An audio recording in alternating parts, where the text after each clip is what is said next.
let's talk about the attacks on Syria by Israel yesterday. I think it was yesterday.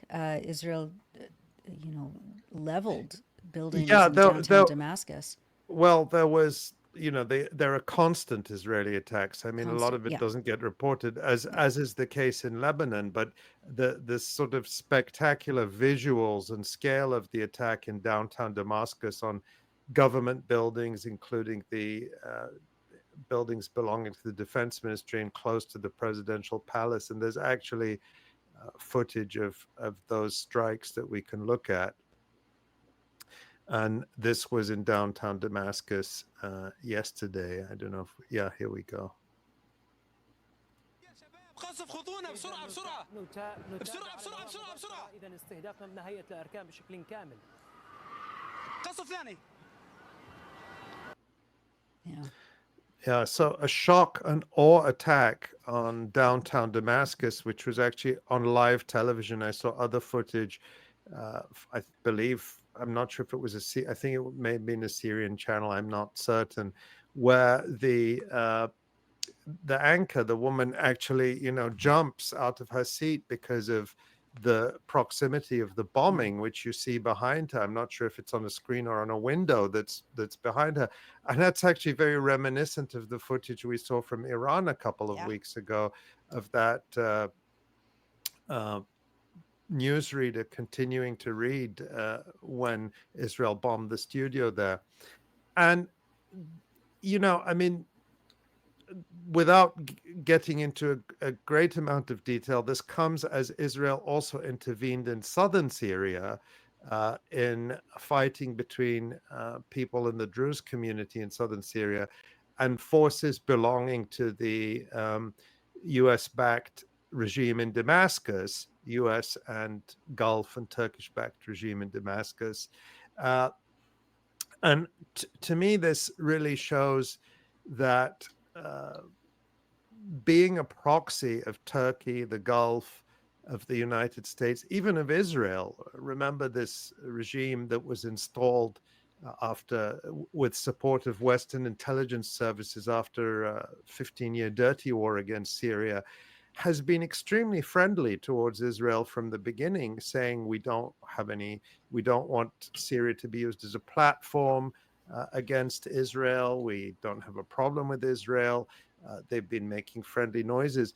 Gideon Saar, the Israeli foreign minister, even said a few days ago that he was looking forward to being at a meeting with the new Syrian foreign minister in Brussels in coming days. I'm not sure um, what happened with that. And there's some other context here, which is that just a few days ago, US envoy Tom Barak recently warned Lebanon that if it didn't move to arm Hezbollah, the resistance group, then, who knows? Then Syria might move in and annex Lebanon and create Greater Syria once again, Bilad al-Sham.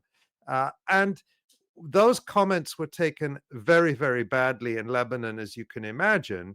And they were really taken as a sign that the US sees this Al Qaeda linked, ISIS linked regime in Damascus as a proxy to do its bidding. And in this case, threatening to use it to discipline Lebanon. So the message, but the message Israel is sending with its attacks on Damascus is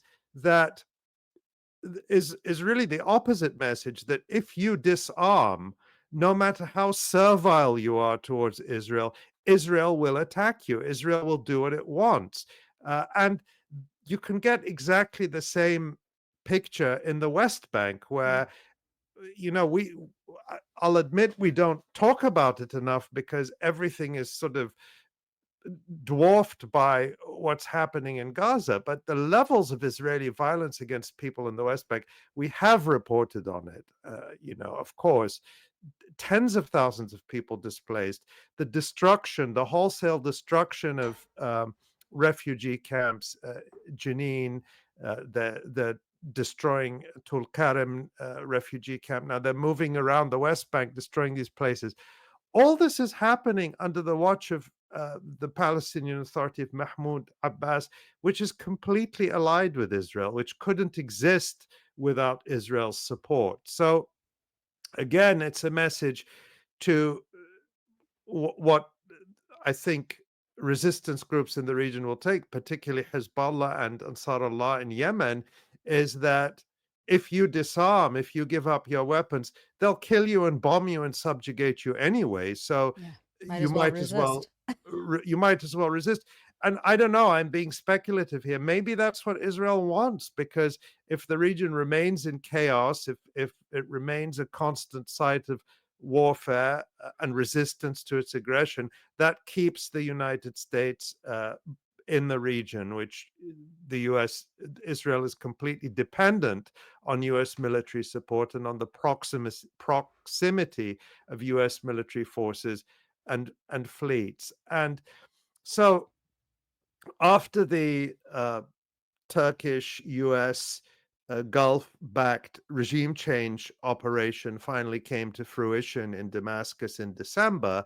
And then we saw Israel bomb uh, every Syrian army installation, bomb the navy, bomb the air force, bomb the assets of the Syrian state, which remained. Bashar al Assad was gone, but these were assets of the Syrian state and the Syrian people, and Israel totally destroyed them, even though the new regime in Damascus was saying, we want to be your friends.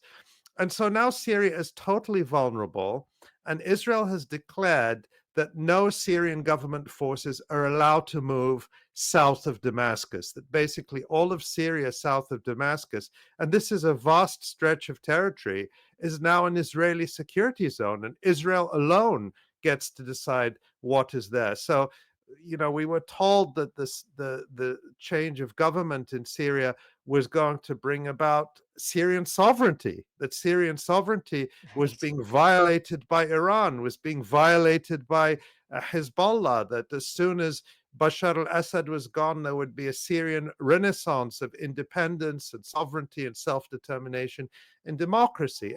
And we see actually what the reality is, that Syria basically doesn't exist as a state anymore. It certainly exists as an idea, as a nation, as a place on the map, but as a functioning state, it has ceased to exist. It has no sovereignty. And this would be the fate of Lebanon. You can imagine that if Hezbollah, if the resistance in Lebanon didn't exist, Israel would not only say the Lebanese army is not allowed south of Beirut, for example, just as Israel is saying no Syrian forces allowed south of Damascus, its capital, but you might have Lebanon occupied up to and beyond Beirut, because what would stop it? So that's, I just wanted to give that bigger context, that the regime change in Syria has led to this. Certainly hasn't led to democracy and human rights for people in Syria as people advertised.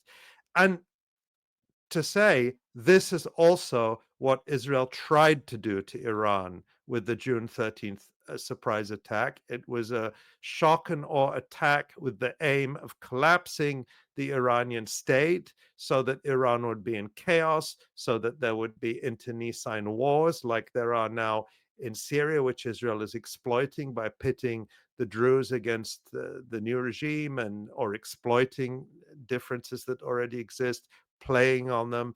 And that's their vision for Iran as well. It was the vision for Iraq, which was implemented by the Americans, and it's what they would do.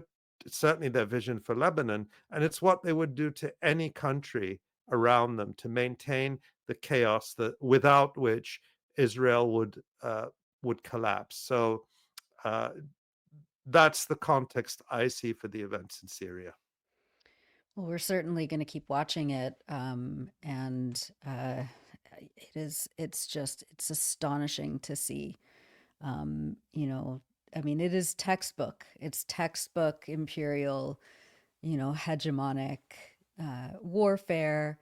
Um, I mean, And it feels like we're reliving, something from 20 years ago where they were from trying to reach 100 from years ago. 100 I years mean, this ago. is Yeah. So this gunboat is diplomacy. Sykes-Picot. Yeah. Yeah, yeah. But Yeah. I mean, also look at this. It's like, where are these sort of great, powerful states? Right. This new regime in Syria, whatever you think of it, it has the backing of Turkey with its NATO air force and its NATO military. It has the backing of Saudi Arabia, of Qatar, of all of these very wealthy states. None of them none of them are really defending it. No. Uh, we haven't seen Turkey say, "How dare you bomb Damascus, the capital, the heart of the capital of a state with which Turkey has a friendly and supportive relationship? And if you bomb Damascus, we'll bomb Tel Aviv." Where's Turkey to say that? Right. So it's just remarkable Yeah. the levels of impunity that Israel has, and what it's allowed to get away with is Yeah. extraordinary.